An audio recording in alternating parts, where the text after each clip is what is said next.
We'll kind of go up here for a moment, but if you look at just how many cars there are lined up, this is massively used and very simple to build. It took about 30 seconds and I had it plotted, planned, and built and used, but it goes right under the river.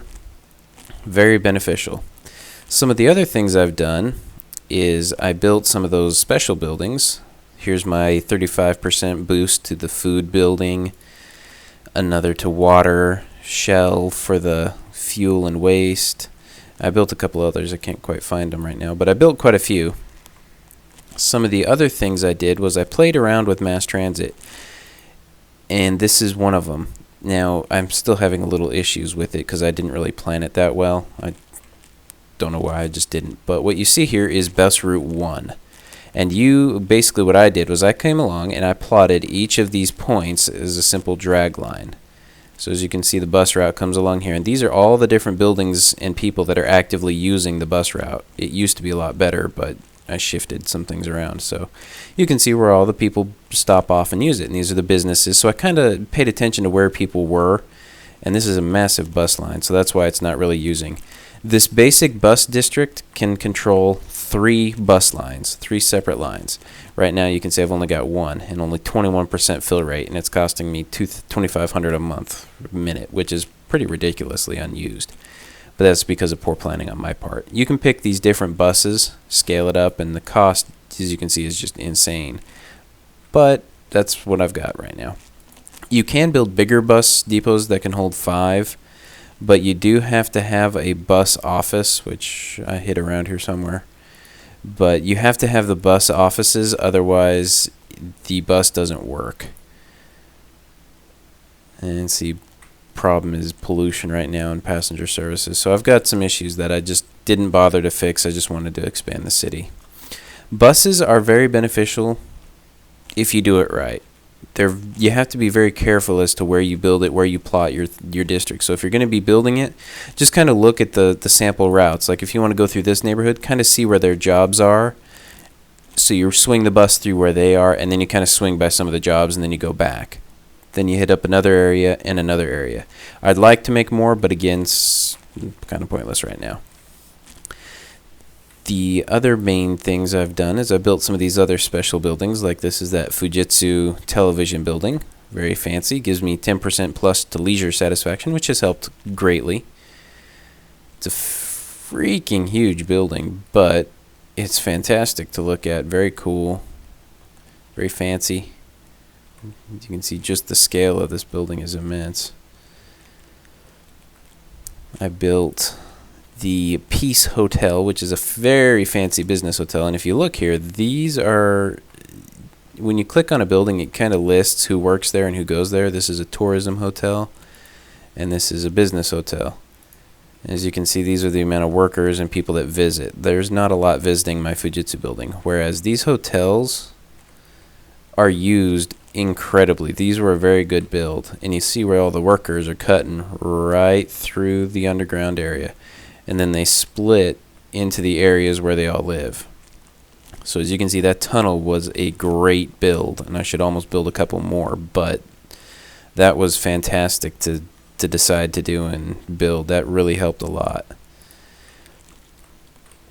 The businesses and offices down here are very high demand as far as business hotels. That's why I kind of built both of those right there. It's close to these. And that's also kind of why I built the airport kind of over here. Airport hasn't really been used too much. As you watch, you can see there's a lot of, well, there were actually, they've all flown off. They're there. These planes, private planes, they'll come and go, and people will show up. The business executives will come up and leave, and here goes a plane. They actually do come and go, which is kind of neat. They kind of shift, and there are some different types of planes, like the propeller one here. It's not quite as fun as it was in SimCity to watch the planes fly, because they don't actually just fly around the city to another airport and land. I've actually had some do that in SimCity, but in this one they just kind of vanish once they leave airport property. It's fine. It's just one of those touches I wouldn't mind seeing put back in. It'll sit there for just a moment, and then it'll go. This is a small airport. There's another bigger one, but it was just too expensive, and I didn't see the point from my small city. So, and say goodbye to the plane. The city has come a long way. It's been pretty much very easy to get to this point. I'm still rolling in the money.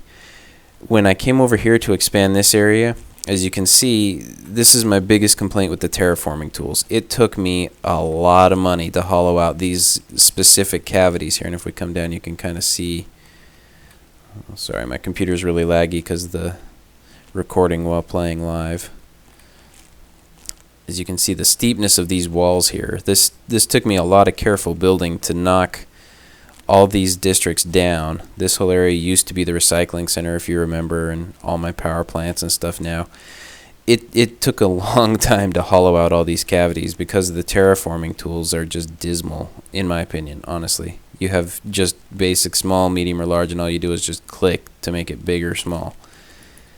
And so basically I just carefully went click, click, click, click, click, click, click, click, click, and hollowed the whole area out. It's paid off. And this kind of ties back into where I was talking about pollution. When I built these refineries to fill off my fuel, this outer area here, this kind of shaded pink, is from that refinery I've selected. Then it gets darker as you go into the more refineries, and then this dark red is kind of where you get all the pollution from the manufacturing. If we come down here, you can see the pollution caused by just the refineries. That's not the fields. That's not terrible.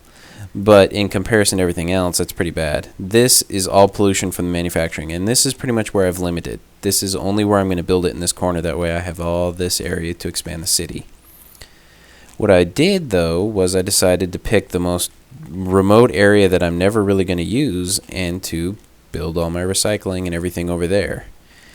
So I did a bunch of terraforming. Here's all my burying sites, my incinerators, all that stuff I put over here. One crappy little road, don't care about traffic. And then I built this massive landfill area.